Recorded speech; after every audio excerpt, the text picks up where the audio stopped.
بسم اللہ الرحمن الرحیم۔ السلام علیکم ناظرین، امید ہے آپ خیریت سے ہوں گے۔ آج کی ہماری ویڈیو کا موضوع ہے حضرت شیش علیہ السلام کون ہے، ان کی پیدائش کی خوشخبری اللہ رب العزت نے جبرائیل علیہ السلام کو بھیج کر دی۔ یہ اللہ رب العزت کے دوسرے نبی اور حضرت آدم علیہ السلام کے تیسرے بیٹے ہیں۔ شروع کرتے ہیں آج کی ویڈیو۔ حضرت آدم علیہ السلام کے بیٹے قابیل نے اپنے بھائی حابیل کو قتل کر دیا تو اللہ نے اسے کوے کے ذریعے بھائی کی لاش کو دفنانے کا طریقہ بتایا، جس پر عمل کرتے ہوئے اس نے لاش کو دفنا دیا۔ اب اسے اپنے والد کے غصے کا خوف تھا۔ اس موقع پر شیطان نے قابیل کو گھر سے بھاگ جانے کی ترغیب دی، کیونکہ اسے یہ خوف لاحق تھا اگر قابیل حضرت آدم علیہ السلام کے پاس رہا تو کہیں توبہ و استغفار کے بعد دوبارہ راہ راست پر نہ آ جائے۔ شیطان نے قابیل سے کہا، اب تجھے تیرا والد زندہ نہیں چھوڑے گا، تجھے قتل کر ڈالے گا، تو یہاں سے بھاگ جا۔ قابیل کو تو پہلے ہی اس بات کا خوف تھا، لہٰذا وہ یمن فرار ہو گیا، جہاں اس نے سکونت اختیار کی۔ بعد ازاں اس نے شادیاں بھی کی، جس سے اولاد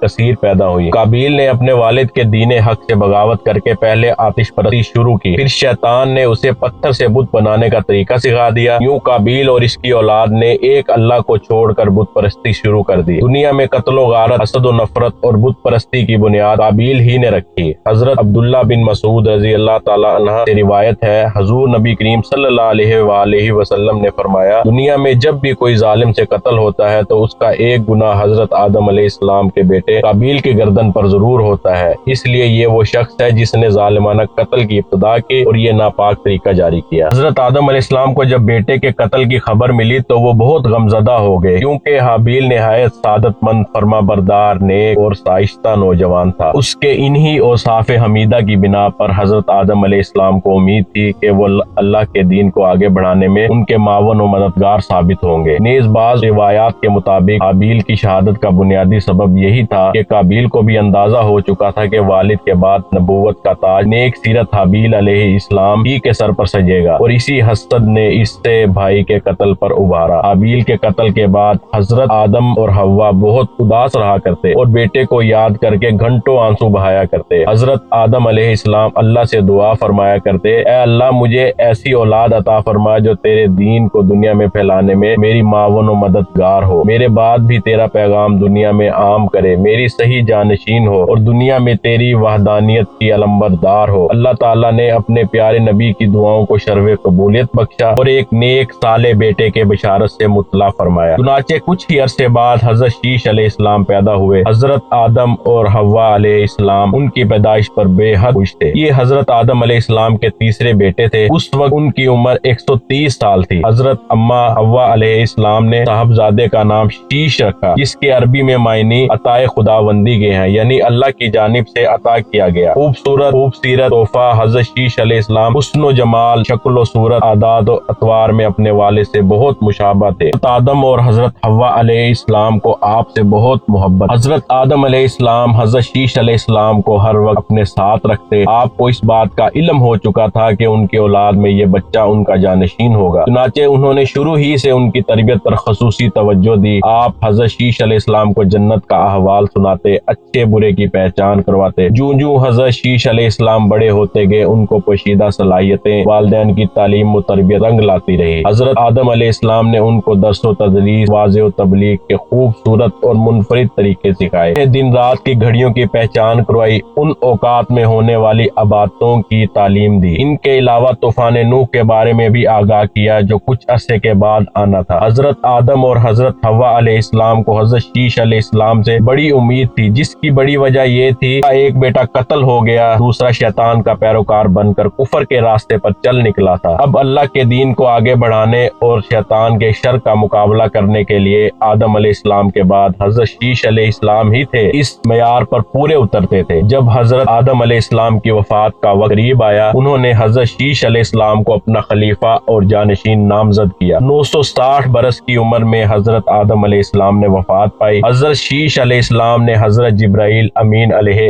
अलैहिस्सलाम के बताए हुए तरीके के मुताबिक वालिद हजरत आदम अलैहिस्सलाम की तदफीन मुकम्मल की। अल्लाह रब्बुल इज्जत ने हजरत शीश अलैहिस्सलाम को नबूवत के अजीम मनसब पर फाइज फरमाया और औलाद कसीर से नवाजा। फिर ये उनकी औलाद निहायत फरमा बरदार नेक भी थी, जो अपने वालिद के साथ तबलीग दीन के कामों में मसरूफ रहती। इब्ने कसीर की रिवायत के मुताबिक अल्लाह ताला ने अपने पैगम्बरों पर 100 सहीफे नाजिल फरमाए और 4 किताबें। इन 100 सहीफों में 50 सहीफे हजरत शीश अलैहिस्सलाम पर उतारे। वो के कुरान मजीद में जिन 25 अंबिया कराम अलैहिस्सलाम के इसमें ग्रामी है, उनमें हजरत शीश अलैहिस्सलाम का नाम शामिल नहीं। ताहम अहदीस मुबारका में इनके नबी होने का इसरार के साथ जिक्र है। हजरत शीश अलैहिस्सलाम ने अपनी पूरी जिंदगी वालिद की दी हुई तरबियत के तहत अल्लाह के दीन की सरबुलंदी में सर्फ कर दी। आखिरी उम्र में ज्यादा ज़ईफ होने की वजह से गोशा नशीन हो गए थे, लेकिन औलाद आप अलैहिस्सलाम के काम को आगे बढ़ाती रही। हजरत शीश अलैहिस्सलाम अपने भाई काबील की औलाद के कुफ्र और शिर्क में मुब्तला होने और शैतान का आलाकार बने रहने की वजह से बड़े फिक्रमंद रहते, उन्हें राह रास्त पर लाने की कोशिश में लगे रहते, जिन्हें अपने वालिद काबील की शक्ल के बुत बनाकर उनकी पूजा शुरू कर दी थी। रिवायात में है कि दुनिया में मौजूद तमाम इंसान यानी बनी आदम हजरत शीश अलैहिस्सलाम की औलाद है, क्योंकि हाबील तो महज 20 बरस की उम्र में अपने भाई काबील के हाथों शहीद कर दिए गए थे और उन्होंने कोई वारिस भी न छोड़ा, जबकि दूसरे बेटे काबील की औलाद शैतान की पैरोकार, अल्लाह की नाफरमान और कुफ्र के रास्ते पर कामजन थी, जिसे तूफान नूह में गर्क कर दिया गया था। मुसलमानों की तरफ से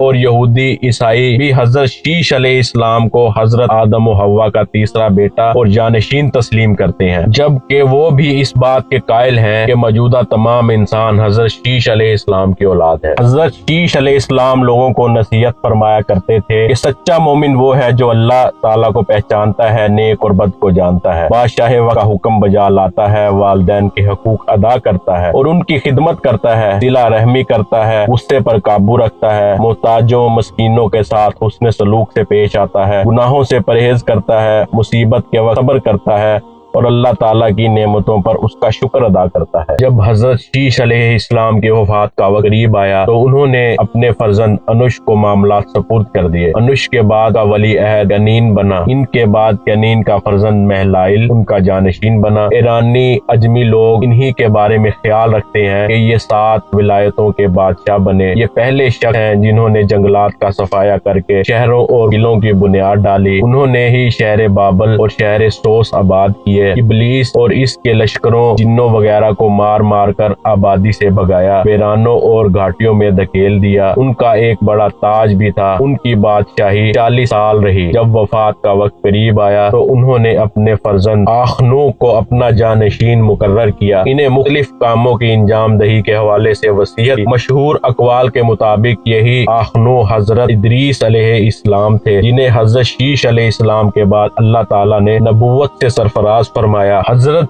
शीश अलैहिस्सलाम की वफात 912 बरस की उम्र में हुई। उनसे मंसूब मज़ारात 3 मुख्तलिफ मकामात पर मौजूद हैं। नंबर 1 गजा इराक के शहर मुसल, नंबर 3 बहारत, नंबर 3 मक्का मुकर्रमा। इन तीनों में से किस में हजरत शीश अलैहिस्सलाम मदफन है ये अल्लाह ही बेहतर जानता है। मुसल में कायम मज़ार को हालिया इराक जंग के दौरान शदीद नुकसान पहुँचाया। बाज़ रिवायात के मुताबिक हजरत शीश अलैहिस्सलाम का मक्का मुकर्रमा में इंतकाल हुआ और वो वहीं सपुर्दे खाक किए गए। जबकि एक ख्याल ये भी है कि हजरत शीश अलैहिस्सलाम का मज़ार लेबनान के एक गांव शीश नबी में है, जहां इनके नाम से एक मस्जिद भी कायम है। 13वीं सदी ईस्वी के बाद में आने वाले अरब जुग्राफियाई दानों की रिवायत के मुताबिक हजरत शीश अलैहिस्सलाम का मज़ार फलस्तीन के शहर रमला के शुमाल मशरिक में वाक़े एक गाँव बशिश में है। बशिश 2 अल्फाज बैत और शीश का मजमुआ है, जिसका मतलब है खाना शीश अलैहिस्सलाम। 1947 में इसराइल के मार्ज़े वजूद में आने के वक्त ये गांव गैर आबाद था, लेकिन आज यहाँ 3 कोनों वाला मीनार हजरत शीश अलैहिस्सलाम के मज़ार पर कायम है।